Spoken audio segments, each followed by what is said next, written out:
Bisa sebutkan nama, umur, dan asalnya? Nama saya Alessandro Josidio Frian, umur 16 tahun.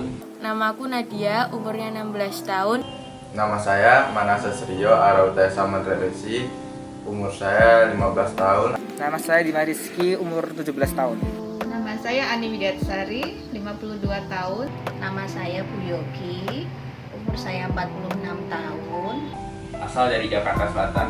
Dari Yogyakarta. Saya berasal dari Pekanbaru Riau. Saya tinggal di kota Surakarta.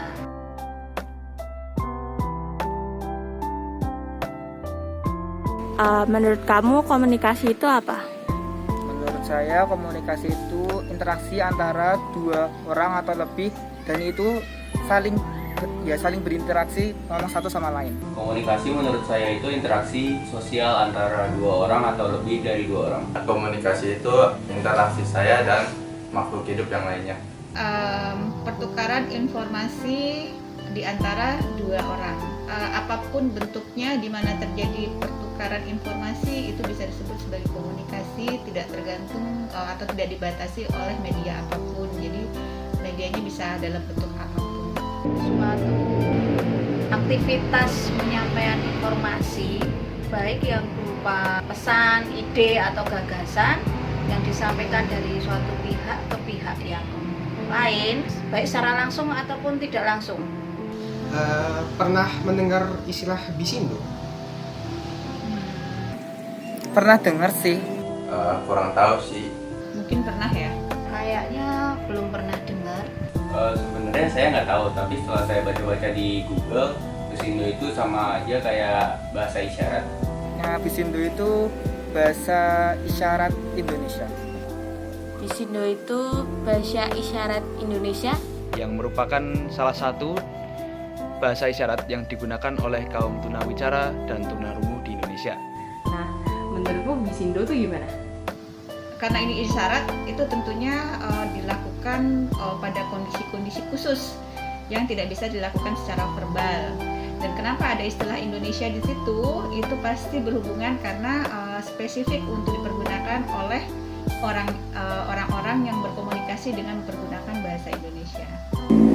Yang jelas fungsinya untuk membantu interaksi atau komunikasi bersama teman-teman tuli agar ya bisa berinteraksi satu sama lain, biar paham orang teman tuli sama kitanya nyambung kalau berkomunikasi. ya sebagai alat bentuk komunikasinya mereka aja.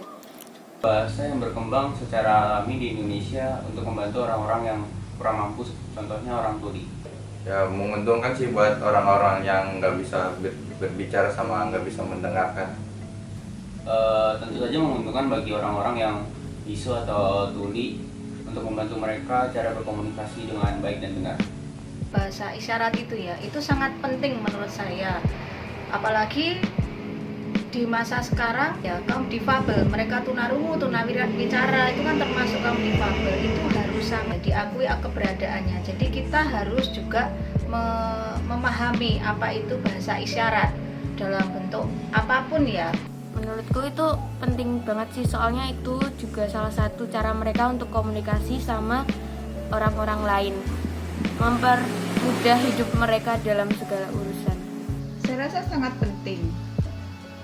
Kenapa? Karena tanpa penguasaan Bisindo tersebut, kita secara otomatis kita mengeluarkan atau tidak mampu untuk mencakup orang-orang dengan keterbatasan komunikasi seperti orang tunarungu tersebut dalam komunitas kita, dalam komunikasi kita.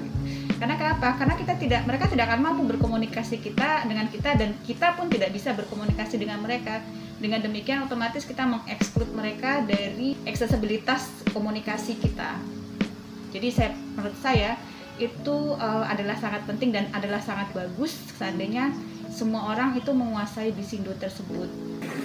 Menurutku penting karena biar ya kembali lagi tadi komunikasi, biar bisa untuk berinteraksi antara kita dan teman tuli, biar saling berinteraksi satu sama lain, berkomunikasi agar tahu apa yang diomongin sama teman tuli itu. Kita sering lihat dalam pementasan juga ada kita melibatkan mereka dengan bahasa isyarat itu sudah cukup istilahnya menunjukkan bahwa kaum difabel itu juga butuh perhatian dan juga mereka layak untuk dianggap normal atau menikmati semua fasilitas yang ada. Jadi menurut saya sangat penting itu bahasa isyarat itu. Terus kamu tertarik nggak buat belajar bahasa isyarat? Pernah sih, karena pernah lihat ada satu kafe di sebuah kota yang karyawannya dan cara pemesanannya juga pakai bahasa isyarat.